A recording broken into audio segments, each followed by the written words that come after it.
रक्षाबंधन का त्योहार आते ही मिलावटखोरों का खेल एक बार फिर तेज होता दिखाई दे रहा है। त्योहार पर मिठाइयों की मांग बढ़ते ही मुनाफाखोर लोगों की सेहत से खिलवाड़ करने के लिए नकली और मिलावटी मावे को बाजार में खपाने की तैयारी में जुट जाते हैं। ग्वालियर में खाद्य विभाग की कार्रवाई ने इसी काले कारोबार की एक बड़ी तस्वीर सामने रख दी है।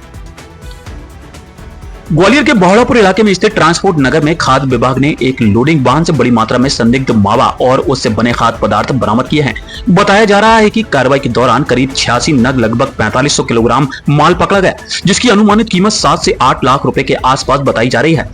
सबसे बड़ा सवाल यह है कि आखिर इतनी बड़ी मात्रा में यह माल ग्वालियर तक पहुंचा कैसे और इसे शहर में कहां-कहां खपाने की तैयारी थी।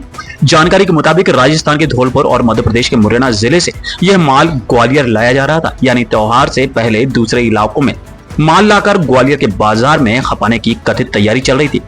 कार्रवाई के दौरान पिकअप वाहन के अंदर कंपनियों के नाम से पैक मावा और मिठाइयां भी मिली। इनमें राधिका कंपनी का मिल्क केक और देविका कंपनी की बर्फी शामिल बताई जा रही है।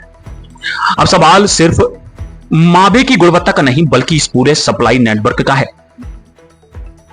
अगर यह माल मिलावटी या मानकों के विपरीत पाया जाता है तो इसके पीछे कौन लोग हैं, किसे सप्लाई होनी थी और शहर में किन दुकानों तक यह माल पहुंचाया जाना था। इन सवालों के जवाब बेहद जरूरी हैं। त्योहारों पर आम आदमी अपने परिवार के लिए मिठाई खरीदता है, लेकिन उसे क्या पता कि चमकदार पैकेट और आकर्षक मिठाई के पीछे उसकी सेहत के साथ कितना बड़ा खिलवाड़ हो सकता है। बच्चों से लेकर बुजुर्गों तक सभी त्योहार की मिठाइयां खाते हैं और ऐसे में मिलावटखोरों का यह खेल सीधे लोगों की जिंदगी से जुड़ा हुआ है।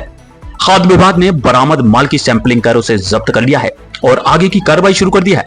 अब निगाह इस बात पर है कि जांच रिपोर्ट में क्या सामने आता है और इस पूरे मामले में जिम्मेदार लोगों तक कार्रवाई की आंच पहुंचती है या नहीं।